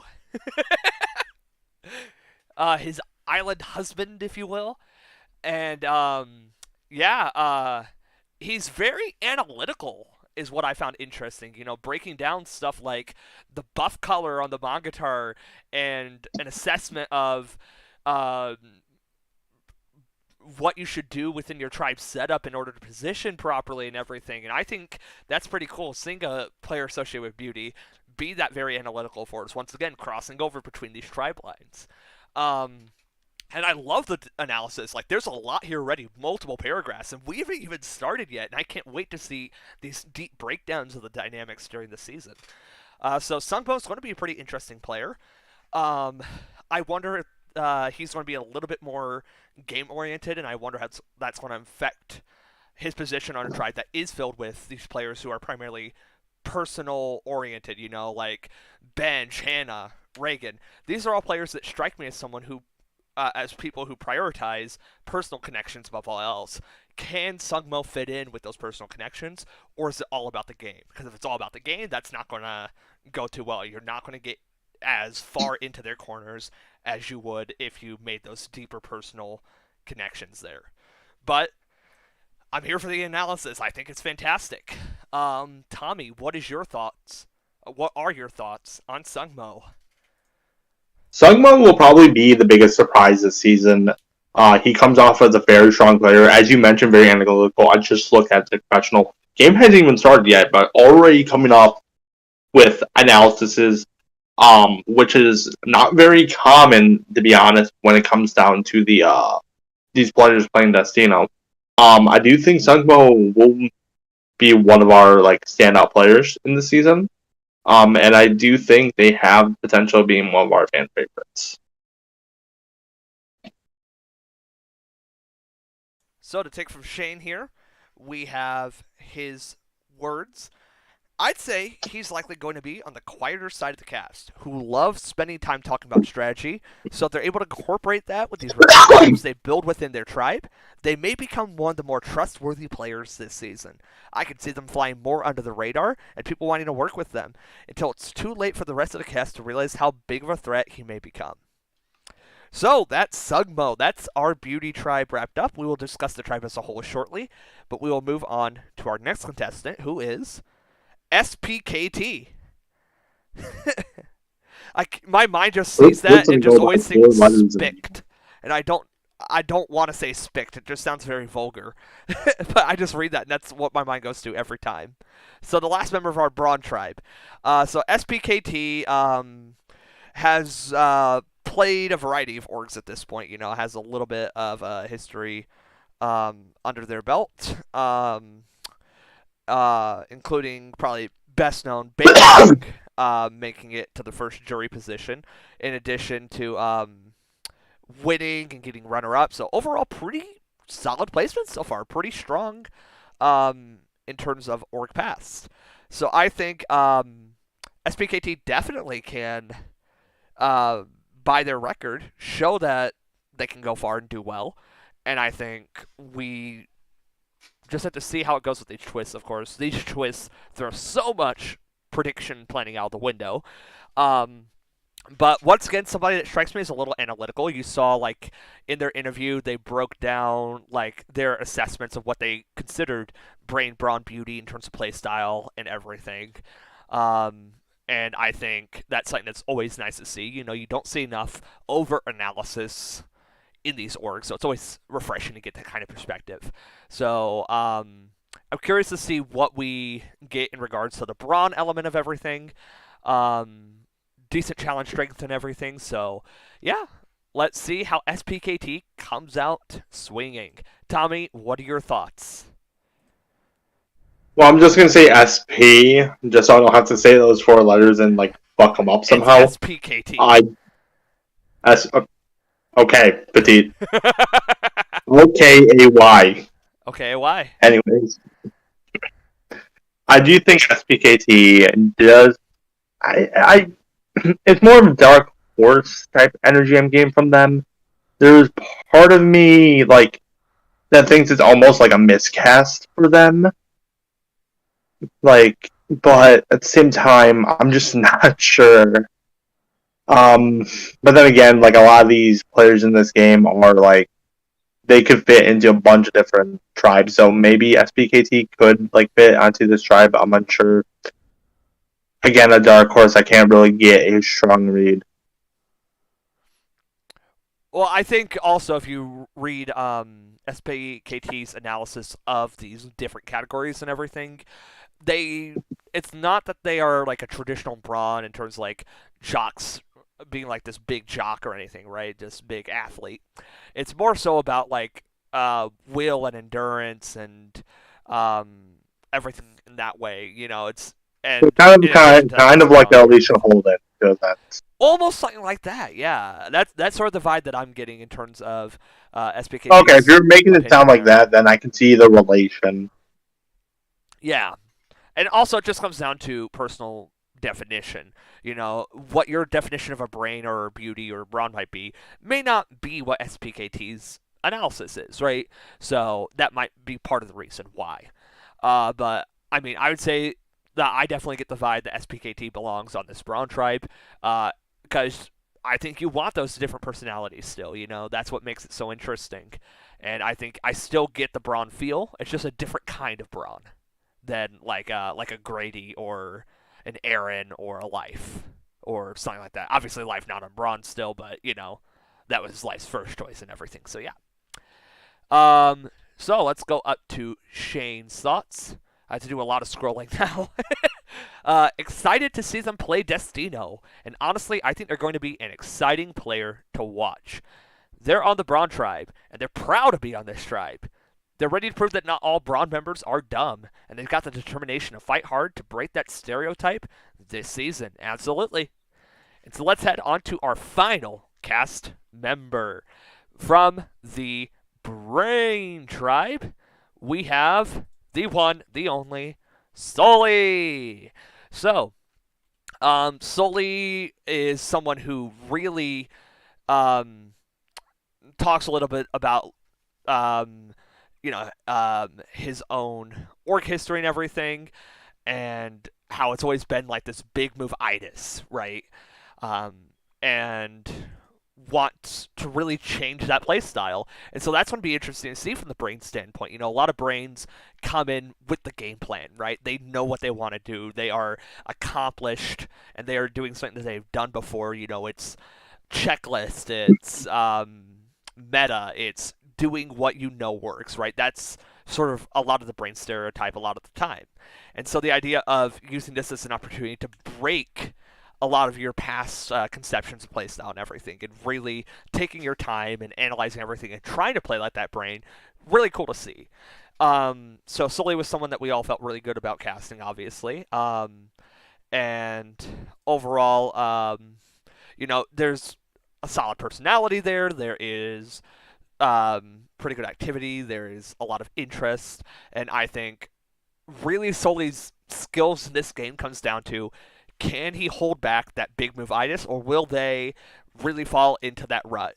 And big move itis can work. You've seen several Destino players have long-term success off of big move itis, but in a season like this, it can work really, really well against you with all these factors thrown in. So can Sully keep calm for a while? Can they stay on the chill path and really prioritize that social game above the strategic? Or will he fall back into that old system? And if so, does that work out? Honestly, I think that the idea of changing your playstyle is important for any orger. You should always be looking to improve and try new things. That's what makes these so fun. So I'm glad to see him coming in with that clear motive, and I hope they manage to make it work. Tommy, what are your thoughts on Sully? Solely, hearing after after everything you just said, I feel like solely if they fall into that big game move like type of archetype, that could hurt them. But if they're able to kind of plan out their moves, I do think they'll be able to manage. Someone just comes off as a messy player to me, which I hate saying. I have not said that about anyone, I think, ever. But it just does with them. But if they're able to channel not wanting to make the big moves and calculating when they want to make their moves, I think Soli could do well. Doesn't come off as a winner pick for me, but I do think, who knows, maybe one of our dark horses. All right, and for Shane's thoughts, they typically take the balls to the wall big move itis when kicking off his games, but this time he wants to take a slower approach. Do I think it'll work out? Nah.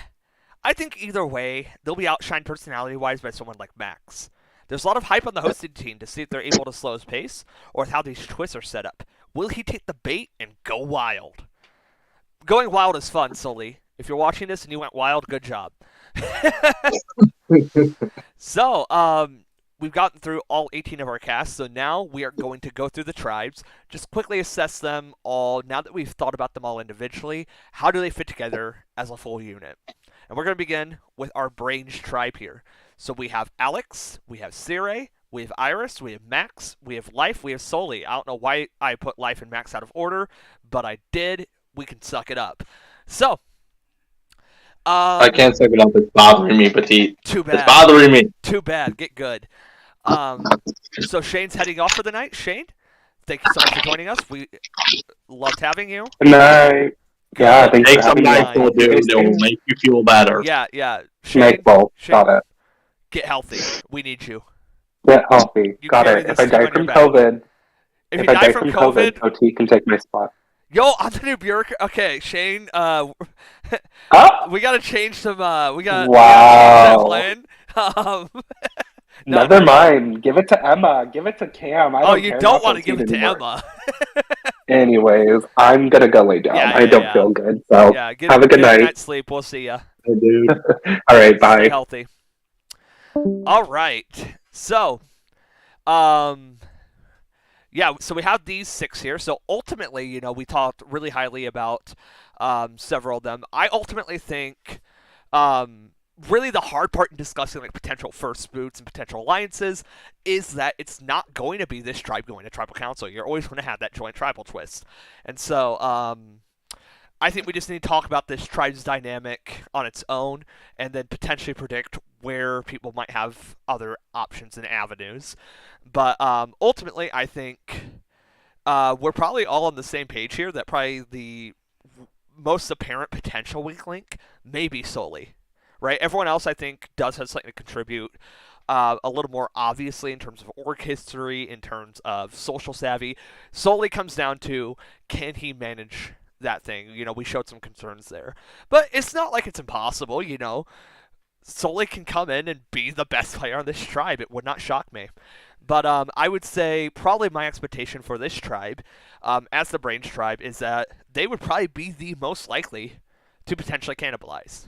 I think the other two tribes, you're going to see a lot more focus on tribal unity, and if any tribe is going to be willing to give up that unity for the sake of anything, I think the Brains tribe would be the most likely to take that step, depending on the alliances, especially if you have solely going into big movitis. If you have max annoying people, this tribe could just be like, okay, we can lose them and figure stuff out. And so ultimately, I think probably I could see a pretty quick alliance forming between some of these older, more tenured players, specifically that top row there of Alex, Sire, and Iris. I think that could be a pretty deadly trio that forms the core contingent of this tribe. So, what are your thoughts on the Brown tribe, the Brange tribe, Kumyu, I believe you pronounce it? I did not look up any of these tribe name Romeo or pronunciations. Comeo? I mean, we both know what it's going to be called day one. We both know what it's going to be called. Yeah, it's gonna be called Brains. I mean, we know what the players will call it. Brian. The Brian tribe. The Brian Drive. Because, like, they will always butcher their names intentionally. This one's just a gimme, This one's like, they already have the vulgar name. Well, I think this tribe, do have some obvious like strong players like Alex, Siri, Iris. Life comes off as a little bit of a wild card on the tribe, and I do think Life might try to remain loyal to them, but I do think there's going to be, I think it's going to. You're right about the cannibalizing part of it. Mm-hmm. And I think that just comes down to, like, does that core alliance, whatever the core alliance ends up being, are they fine with that? And I think it's more likely those later rounds, the closer you get to that swap, more tribes are probably going to feel fine with it because it's like, okay, we're probably going to swap next round. We can sacrifice somebody, for the sake of the greater good. But yeah, Yes. I mean, I think whatever happens, the first tribal is going to be a dead heat. It's going to be really difficult to get past that at the first tribal. Oh yeah. First tribal's probably, I would not be shocked if the first tribal just goes to rocks no matter what. you know? I think here's the thing. I do feel like on one end that could happen, but on another end, you never know if someone would be at the bottom of the total pool. Other tribe and that tribe be like, hey, let's just get rid of this person. Yeah, but then you have to keep in mind that puts you in a disadvantage for every subsequent round. That is true. So it's So better we to want to just take factor the in. rock draw for most people, and then every other round you can just deal with it with numbers.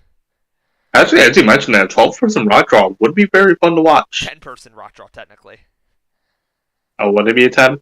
Oh, yeah, true. These two are Yeah. immune, yeah. So, yeah. So that's the Brains tribe. Let's jump over to the Brawn tribe now. So we have Aaron, Cam, Grady, High, Mona Lisa, and SPKT. And so in the inverse here, I feel like the bottom plus potentially Grady is going to be a lot more of your core players. Aaron, I wonder if his age could potentially work against him. That was the earlier concern I stated. Cam being a little quieter and a little less certain of a choice. But then you have players like Grady, Mona Lisa High, SPKT, a lot more tenured, a lot more successful. But yeah, once again, this season is so weird to try to predict because every prediction you make is going to get thrown out the window the second that, fucking Benj takes the rock in the first fucking round. you know? So yeah, what are If your that thoughts? prediction comes true, I'll make you a bureaucrat. You'll make me a bureaucrat if Benj gets rocked out round one? Yes. You heard it here, folks, we're rigging. That's a 1 in a million chance, It is to not be a 1 in a honest. million. It's actually probably less than that. Because all you have to do You is gotta, secure that the you people... gotta take into factors of who's going on what tribe, who's winning, but how the vote count's gonna be, a lot of things. Yeah, but there's actually a lot less than a million things going on here. So, first off, you have to factor in that 2 tribes are going to tribal council out of 3, and that Beauty's probably the weakest weakest tribes physically speaking. So Beauty's most likely to go statistically. Secondly, you have to factor in who's most likely to vote target, bearing in mind that they've had one world already, and they've had to rank everybody in one world, so they've already had to think about their social standings with people on other tribes. Then they go into this joint tribal. So while Benj is probably the physically biggest threat on his own tribe, they're probably not going to vote along those lines. They're going to vote on a lot more social lines. So if it ties, um, it probably won't tie on Bench. Let's actually head over here for a second. Instead, they might go for someone who seems like a more outlier that they could potentially get beauties to flip on. So whoever they feel is quiet or whatever, or lackluster, that's like a good way of like potentially being like, hey, we're voting like your weakest link. If you vote them, we'll vote one of ours next time or something, whatever. And so they vote someone else. Then it's a rock draw. Then it's just a 1 in 10 chance. It's And doable. imagine how if we don't follow through though on like voting off the first. If you vote off us, one of us will vote off one of you. Like you vote off one of you this round, we'll vote off one of us next round. Imagine if they don't follow that. Oh yeah. I hope that does happen. I'll say this: There's a my lot of one things. prediction on Beauty is that I think Reagan and Benj are working together because they're both. I mean, honestly, those two and Hannah, they're all known quantities. They've all won major I feel orders. like those three are destined to be in an It alliance. feels destined because like the other three all being newer orgers, a little bit more enigmatic. Those three being bigger names, Benj and Hannah probably they have some familiarity. They would have seen each other's names around. Um, and then Reagan being a recent winner can point that out. That just feels like a three. It feels like a three. The other two tribes might feel a little bit more open. Like Brains, that top row feels likely, but Life and Max and Sully could all get in there with a decent social performance. And this Braun tribe, honestly, anyone could be in the core. I would not be surprised if any individual was in the core alliance here. There's not a single person that would shock me if they were in the core. So it's very interesting. So let's do just a couple predictions. We don't need to predict too many things. First off, I'm curious, which tribe do you think will win our very first You challenge? didn't even talk about beauty. Yeah, we kind of did.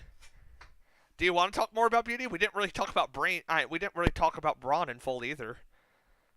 That's true. We kind of just went on a tangent. I mean, do you have any thoughts on Beauty that weren't said? Not really. Oh yeah, because like I in just any look other at beauty. season, I It could would have suck to more see any thoughts. one of them could be a first boom. Like To be literally, honest, any other season, I could feel more confident talking about these tribes.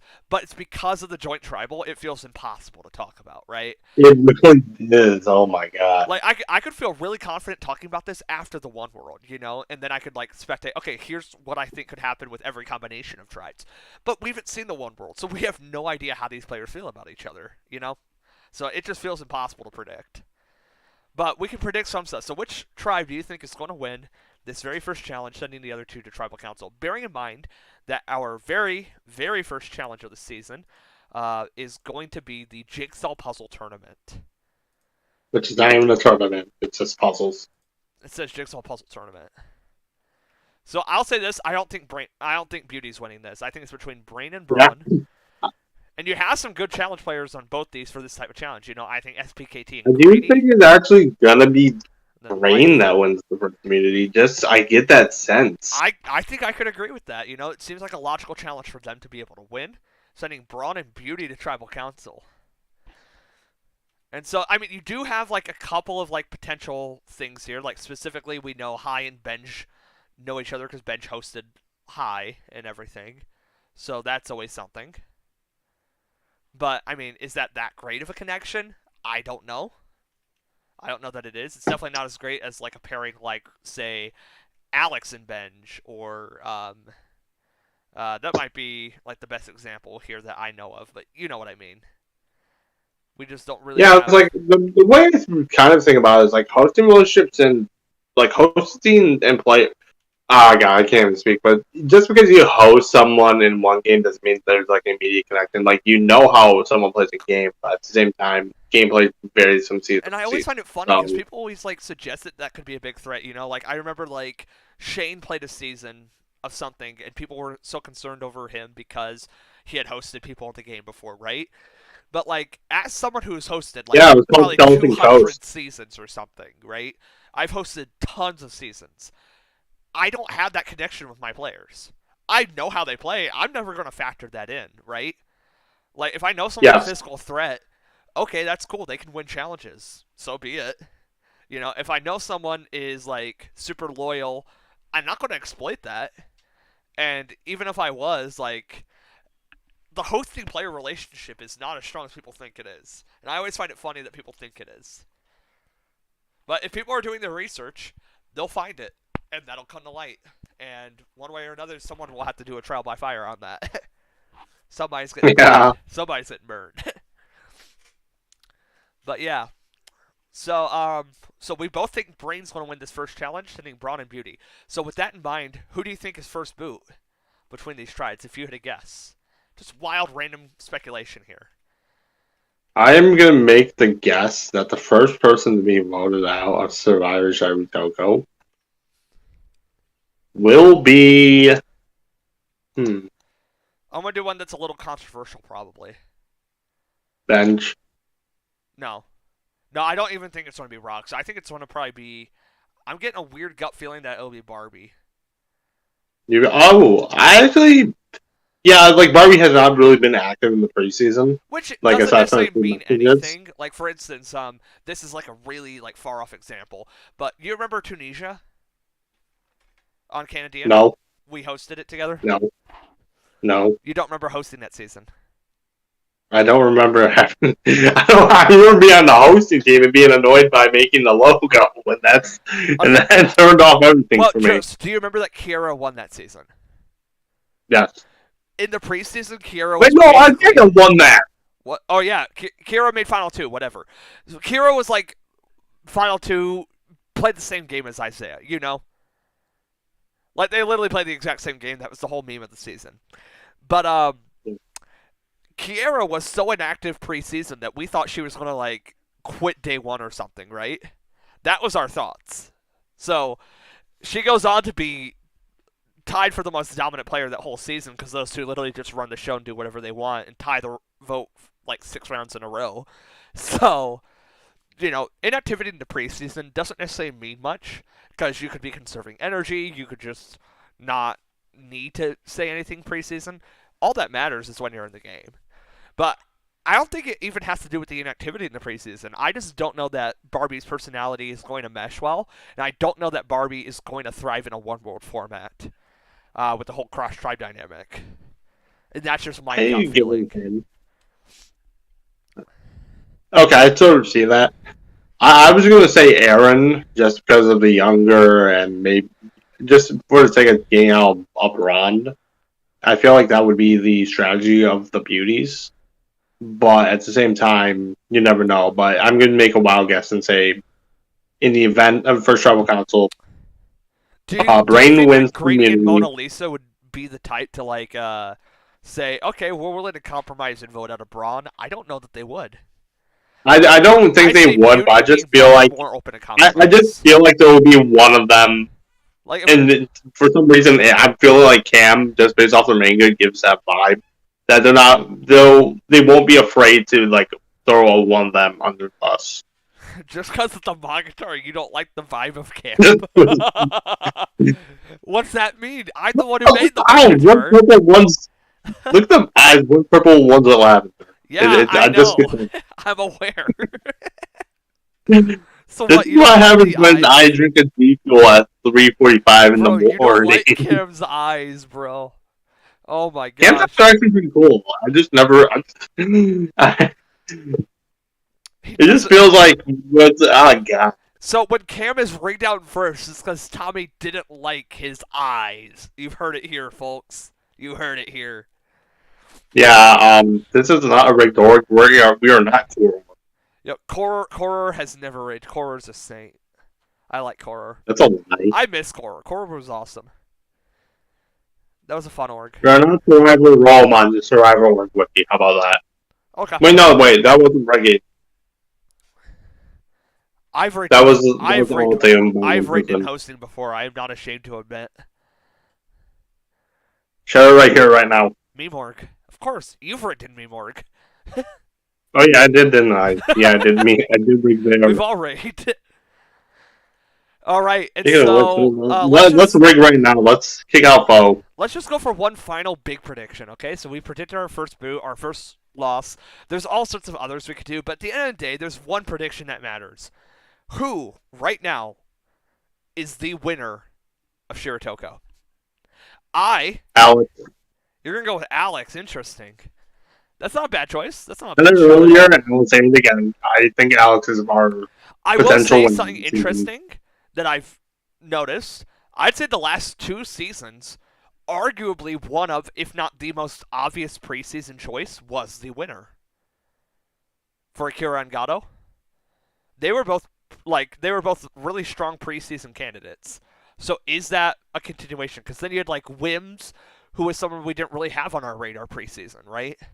So, are we going to get a continuation of having somebody preseason that felt like an obvious choice? In which case, someone like Alex, Benj, Hannah could all be like pliable It choices. will even be the return of the alternate blessing or the strong preseason pick. I am going to favor. Well, the alternate blessings never gotten a win.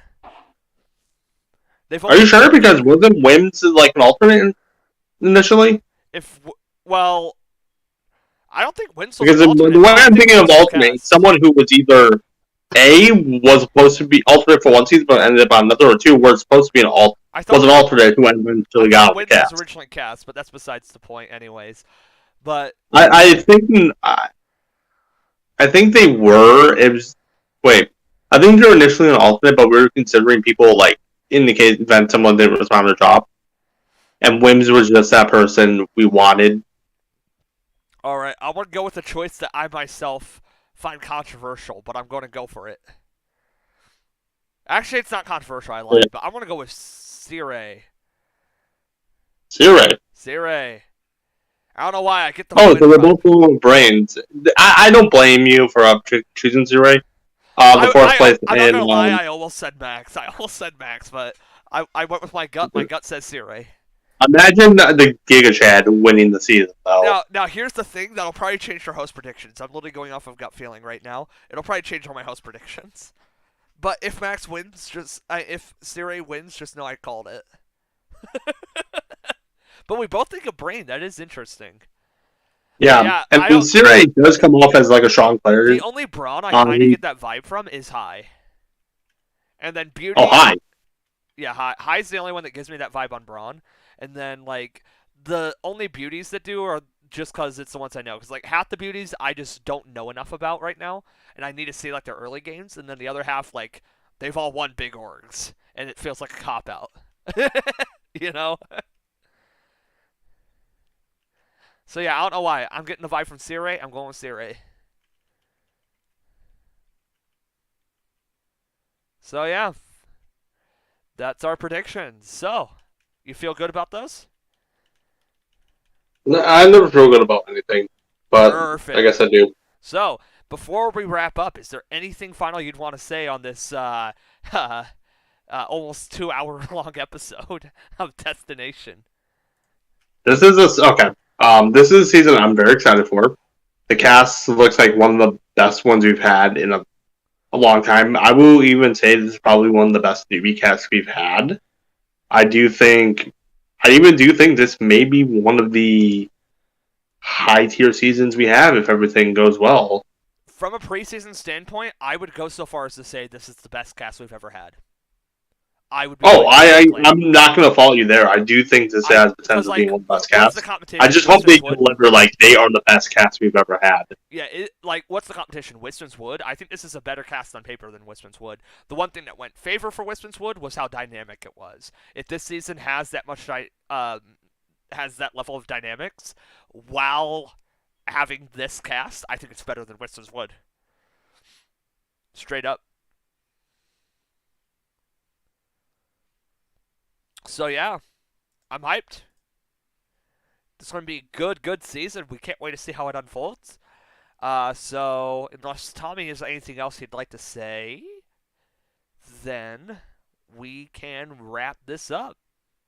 I do have a question. You have a question? All right, let's hear it. Yes, I do. What does hamster meat taste like?